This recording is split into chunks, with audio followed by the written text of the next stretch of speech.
Breaking news today. Please subscribe and then check notification box to get all breaking news alerts.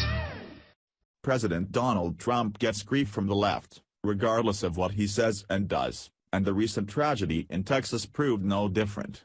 Within hours of the horrendous mass shooting inflicted on a church in Sutherland Springs, our commander-in-chief immediately addressed the tragedy, expressing his deepest condolences.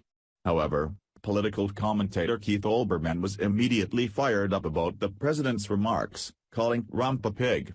However, it was his next few words that were even worse.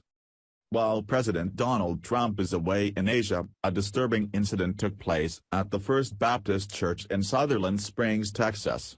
As the congregation gathered for their weekly services, 26-year-old Devin Patrick Kelly walked into the church shooting, resulting in 26 dead and several more injured. Despite the fact that the president is across the globe, Trump didn't hesitate to address the heartbreaking incident by expressing his condolences on social media.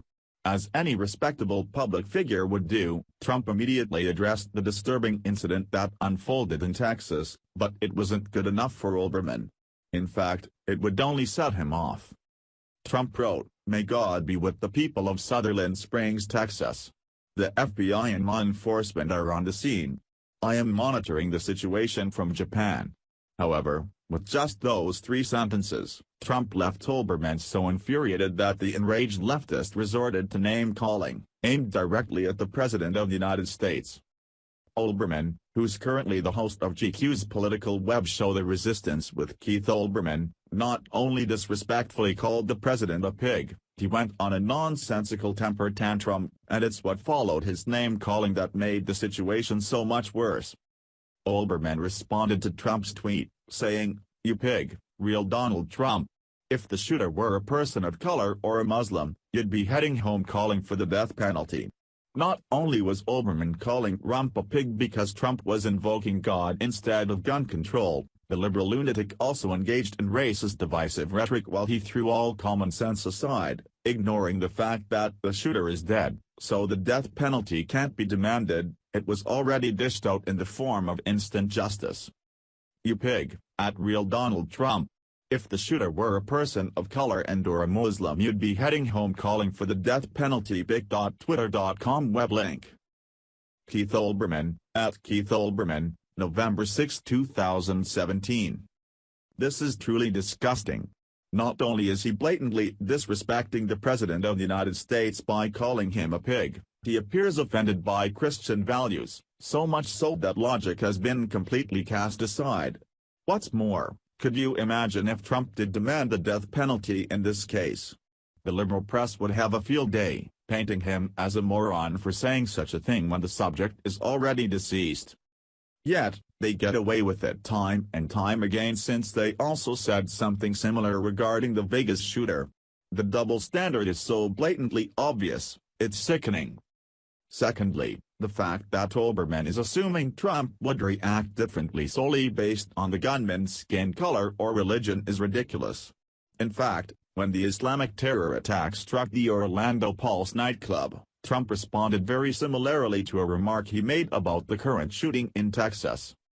According to Breitbart, Trump responded to the Orlando tragedy, inflicted by a Muslim gunman, by saying, "If some of those great people that were in that club that night had guns strapped to their waist or strapped to their ankle, and if bullets were going in the other direction, aimed at that guy, for whom this was just target practice, you would have had a situation which would have been horrible, but nothing like the carnage that we as a people suffer this weekend." Similarly, following the shooting in Texas, Trump noted that a resident with a gun engaged the church assailant. Fortunately, the president said, somebody else had a gun that was shooting in the opposite direction. In both cases, the president focused on our Second Amendment rights and how they can save lives, not the skin color of the shooter. In fact, it seems it's the liberals who bring up race and religion each time something happens, using it unjustly to fault the president. Furthermore, in his tweet, Trump was simply asking God to help those who are affected by the killer's twisted attack at the church. Their faith will be tested for the coming days, months, and even years as a result of what they experienced.